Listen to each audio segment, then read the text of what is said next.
নিত্য বৰা মোৰ বহু দশকৰ সহযোগী সহকৰ্মী বন্ধু আছিল। সুখ দুখৰ কথা পাতিছিলোঁ, বিপদে আপদে মাত দিছিলোঁ দুয়োজনে, আৰু বহু ৰাজহুৱা কামৰ আমি সতীৰ্থ আছিলোঁ। আমি একে আদৰ্শ হোৱাৰ কাৰণে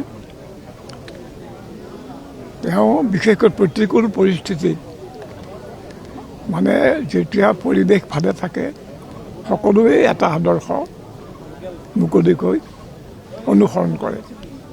প্ৰতিকূল পৰিস্থিতিতে মানে প্ৰমাণ ওলায় মানুহজনৰ আদৰ্শ নিষ্ঠা কিমান। নিত্য বৰাই মই দেখিছিলোঁ অত্যন্ত প্ৰতিকূল পৰিস্থিতিটো মানে সেইবোৰ গণিতা নকৰি আৰু কেতিয়াবা নিজৰ পৰিয়াল নিজৰ জীৱনলৈ ভাবুকি হোৱা স্বত্তেও সেই আদৰ্শ তেওঁ অনুসৰণ কৰিছোঁ।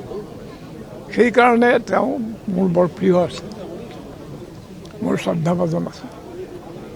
আৰু তেওঁৰ দেখা মেলা, তেওঁৰ অন্যান্য সাংগঠনিক কাম এইবোৰ বিষয়ে মই ইতিমধ্যে দেখিছোঁ। এইবিলাক বিষয়ে আমাৰ বেছি কোৱাৰ প্ৰয়োজন নাই।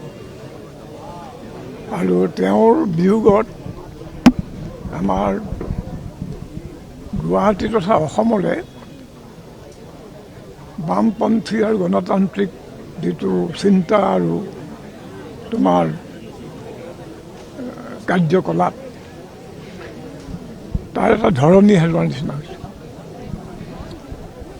তো মই এইটোৱে আশা কৰোঁ যে নৱপ্ৰজন্মই তেওঁৰ আদৰ্শ অনুসৰণ কৰক, অস্থিৰ আৰু আদৰ্শহীন অৱস্থাত নাথাকি এই জাতিটোৰ সমাজৰ উন্নতিৰ কাৰণে কাম কৰক।